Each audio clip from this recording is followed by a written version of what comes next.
আজকের এই সুন্দর বিকালটা আমি পদ্মা পাড়ে কাটাচ্ছি।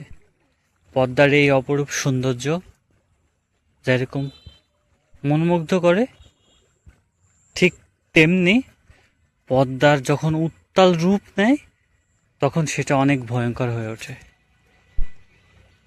তবে এখন এই মৌসুমে পদ্মা নদী এখনও শান্তশিষ্ট থাকলেও একটা সময়ের পর, এই তো আর 1 থেকে 1.5 মাস পরেই পদ্মা নদীর এক ভয়ঙ্কর রূপ দেখা যাবে।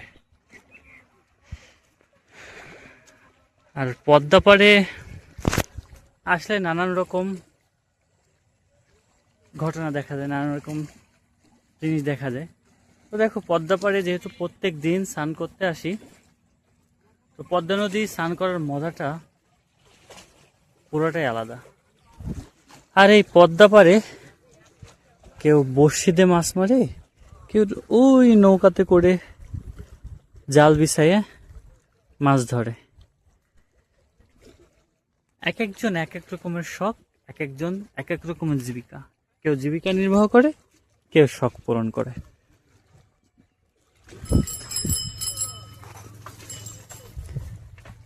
আর এই পদ্মা পাড়ে এই যে সাইকেল নিয়ে যাওয়াটা, এইটাও আলাদা রকমের একটা ভালো লাগার ব্যাপার। কারণ ওদের কাছে সাইকেল চালায় যাওয়া যে মজাটা, এইটার যে মজা, আর যে বাইক চালা যে মজাটা, ওইটা আবার অন্যরকম মজা।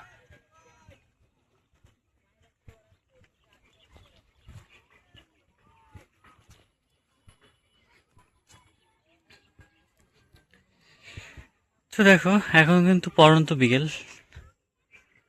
সূর্য মাথার উপরে আছে, ডুবে যাবে হয়তো বা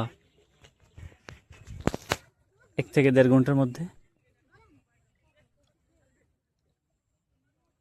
আর সূর্যের যে আলোর রশ্মিটা, সেটা জলের পর পড়ার পর জল কিন্তু ঝিকঝিক করতেছে।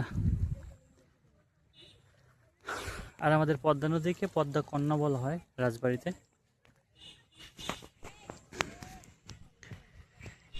পদ্মা নদীর বয়ে যাচ্ছে কচুরিপানা। আজকে সকালেও দেখলাম, কালকেও দেখছিলাম, তো আজকেও দেখলাম যে অনেক কচুরিপানা ভেসে ভেসে যাচ্ছে। কোথা থেকে আসতেছে এর উৎস সঠিক জানা নেই।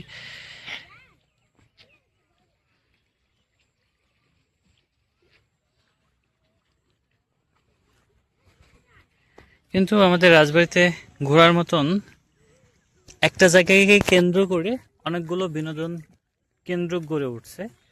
একটা হচ্ছে গোদার বাজার, আর একটা ইউকে বিচ। আর একটা জায়গা আছে আমার খুবই ভালো লাগে, সেটা হচ্ছে অন্তর্মোড়।